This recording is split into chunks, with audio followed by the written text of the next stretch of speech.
Good evening and welcome to our Wednesday night service at Home Center. I'm Deborah Day with the Home Ministry team, and tonight I will be introducing our speaker, Reverend Connie Walker, and starting us off with a prayer. I hope that everybody's pretty well recovered from the smoke and the wildfires and been really enjoying the blue skies and the sunshine and the rain more than ever. And I hope that you're all feeling healthy as we go into the fall season. And our speaker this evening, Reverend Connie Walker, will be helping us with that because she's going to give us a talk on vitality and life force, increasing our vitality and our life force. So before I introduce Reverend Connie, I'll begin with a little prayer. If we just leave behind what we've been doing for the week, take a couple of deep breaths. Let those things fade behind us. And Father, Mother God, remind us to have faith in ourselves this evening as we prepare to listen to Reverend Connie's message. Help us to be aware of your love in all that we do and all that we give and receive this week. Bring us together with other light workers and our friends and family as we follow your energy and motion into our future and your light. Help us as we restore our lands and our forests, and help us to have the health and vitality to do that. Forgive those who have been led astray as we forgive ourselves for judging them. With love and light in our hearts, we are one in your love and Christ's light. Amen. And I want to introduce Reverend Connie Walker, who is a senior minister here. And as I said, she's speaking on life force and vitality. She's very well qualified to do that. She has had an herb store for many years. She's an herbalist. In addition to being a senior minister, she knows a lot about all sorts of natural healing, and we'll probably get some really good ideas from her tonight. So, Reverend Connie.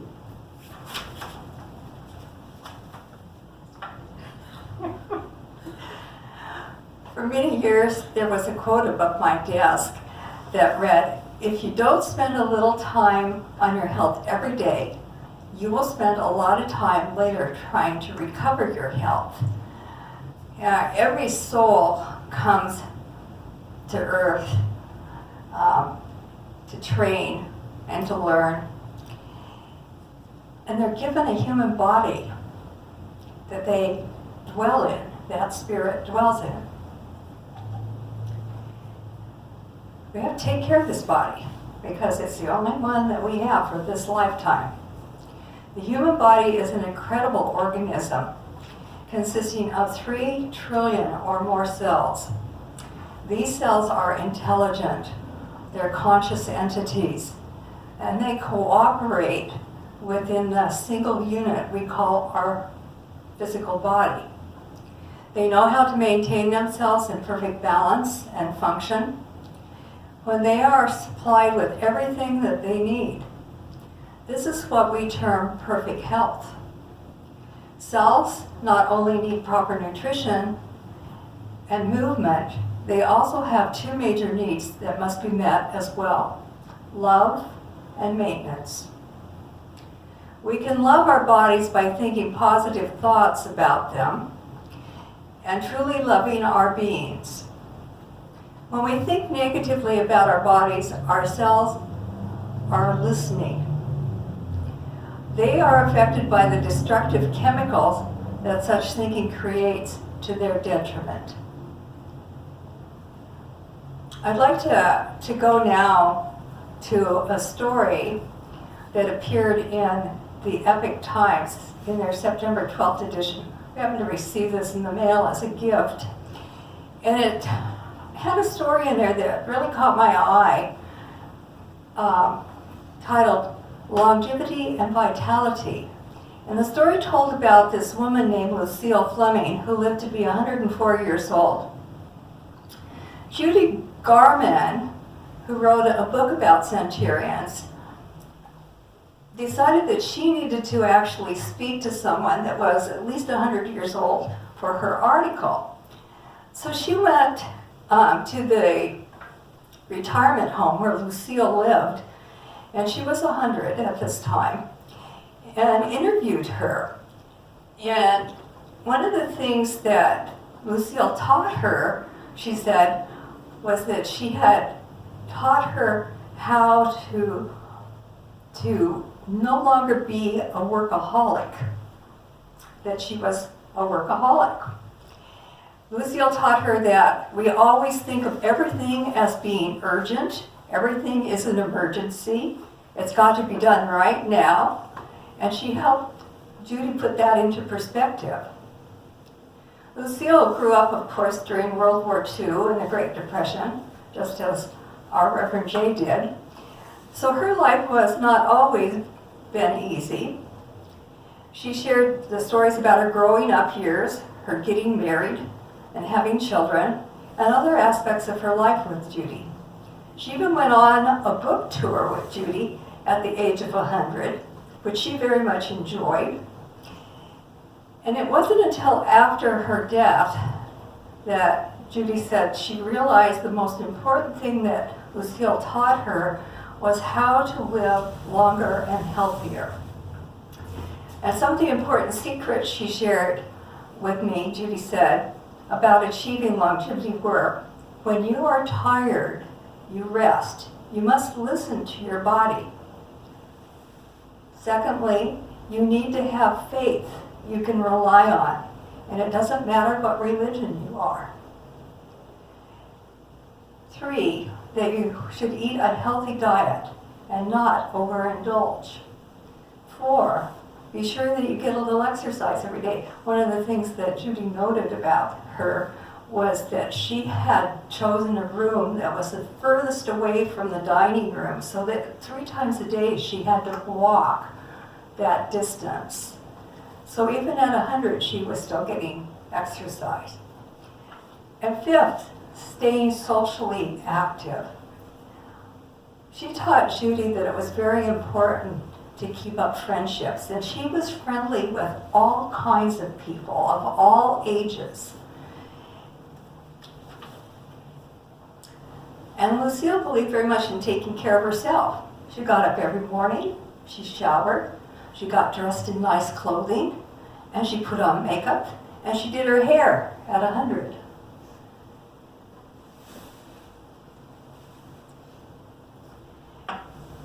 She felt that she had to be a good role model for others. She told that to Judy, that she felt she needed to be a good role model for others. And Lucille told Judy that the very best years of her life were between 100 and 104, the time period that Judy knew her.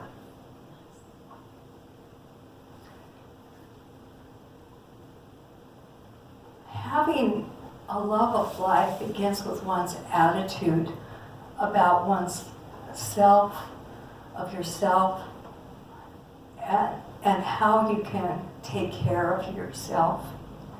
That's very important.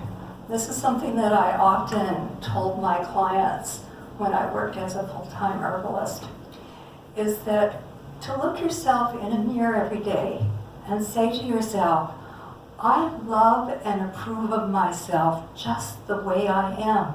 In other words, totally accept who you are. And don't belittle that nose that you feel that's too long or whatever with yourself. Because remember what I said, your body is always listening to you. What are you telling it? Are you telling it things that will help you be healthy and strong? Because that, being vital, being very alive, being strong, that's one of the things that was important to Lucille, was to be that way. That's why she took care of herself.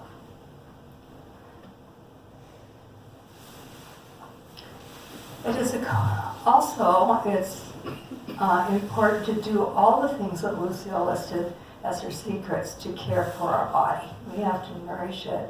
We have to take care of it. But it's also important for you to have that social connection, because that supports your emotions. Supports your feeling body. So each of our bodies need support. And when she talked about faith, and no matter what religion you want, that's supporting your spiritual body. So we have to incorporate things that support all of us. I recently also read another story. This one was put on Facebook, and it's about a Mrs. Jones. And the story was being told by a caregiver at a facility that she was just having to go to. Mrs. Jones happened to be blind, and she was 92 years old, and she had been married for 70 years and just recently lost her husband. She had been seated for quite a length of time waiting for her room to be finished when this caregiver, Warren, came out to take her to her room. She said to her, after many hours of waiting patiently in the lobby of the nursing home, and back in the time period, this was in 2019, I think they were still referred to as nursing homes. She smiled sweetly when told her room was ready. As she maneuvered her walker to the elevator, I provided a visual description of her tiny room, including the eyelet sheets that I had hung on her windows. I love it, she stated with enthusiasm of an 8-year-old having just been presented with a new puppy. She was very excited. Mrs. Jones, you haven't seen the room, just wait. That doesn't have anything to do with it, she replied. Happiness is something you decide on ahead of time. Whether I like my room or I don't doesn't depend on how the furniture is arranged. It's how I arrange my mind. I already decided to love it. It's a decision I make every morning when I wake up. I have a choice. She says, I can spend the day in bed recounting the difficulty I have with the parts of my body that no longer work, or I get out of bed and be thankful for the ones that do. My grandmother would love that statement. She used to say, if it doesn't hurt, how do you know it works? Each day is a gift, and as long as my eyes open, I'll focus on the new day and all the happy memories I've stored away just for this time in my life. She went on to explain that old age to her was like a bank account.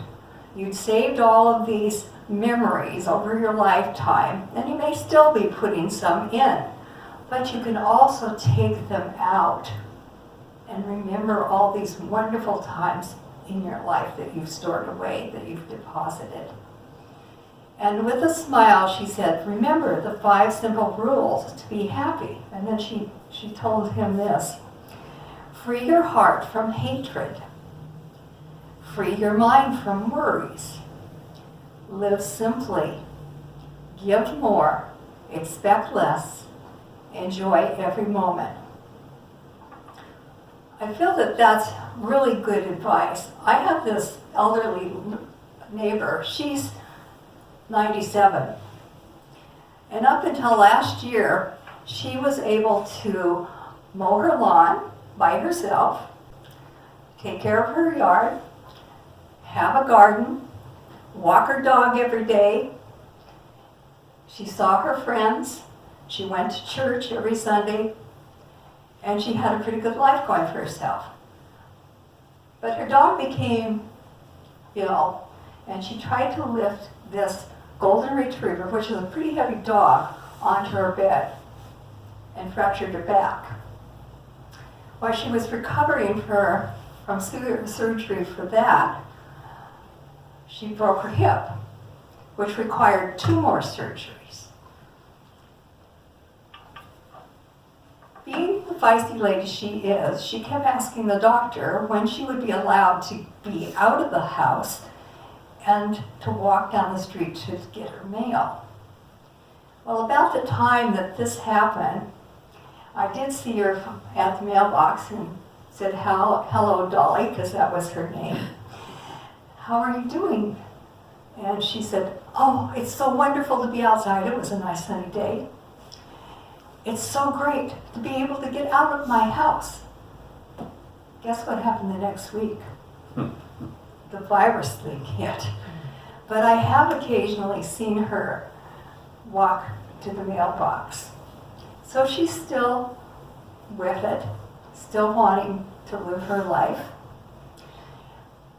And of course, Reverend J tells us he's now 90. He's going to live to be at least 100.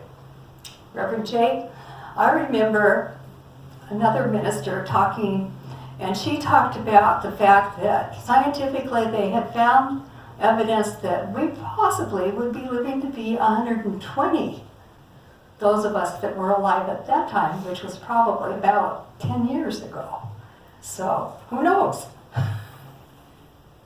Just keep gassing the lawnmower. Yeah. And he's still out there mowing the lawn and doing all kinds of things at his age.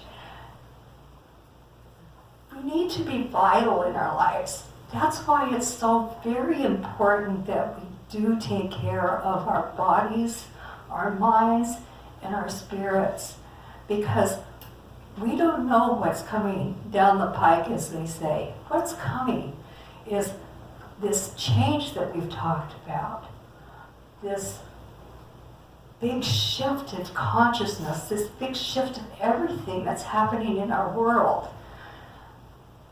We've said from the pulpit, some of us, that we don't believe that the world will ever be the same. Hopefully, once we get through all of this chaos, which reminds me of something else that I learned, and that's that the word chaos,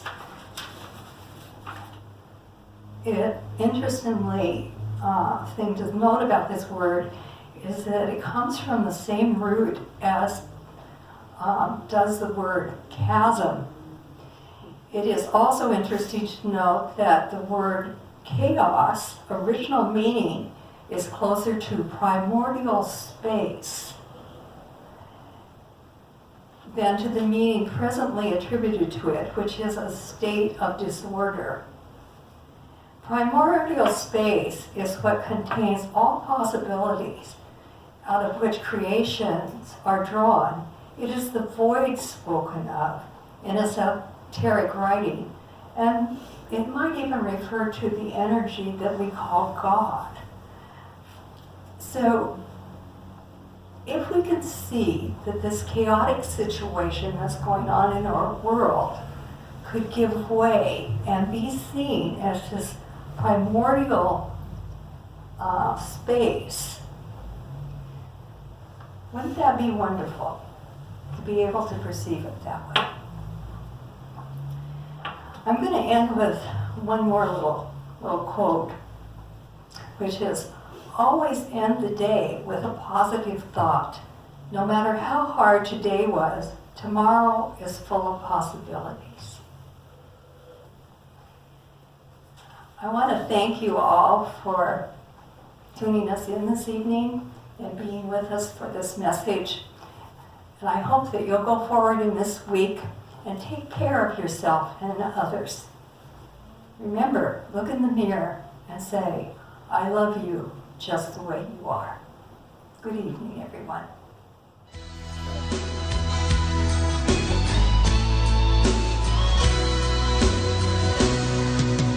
Arms around the world, around each other. Arms around the world, sisters and brothers. Arms around the world, and we discover.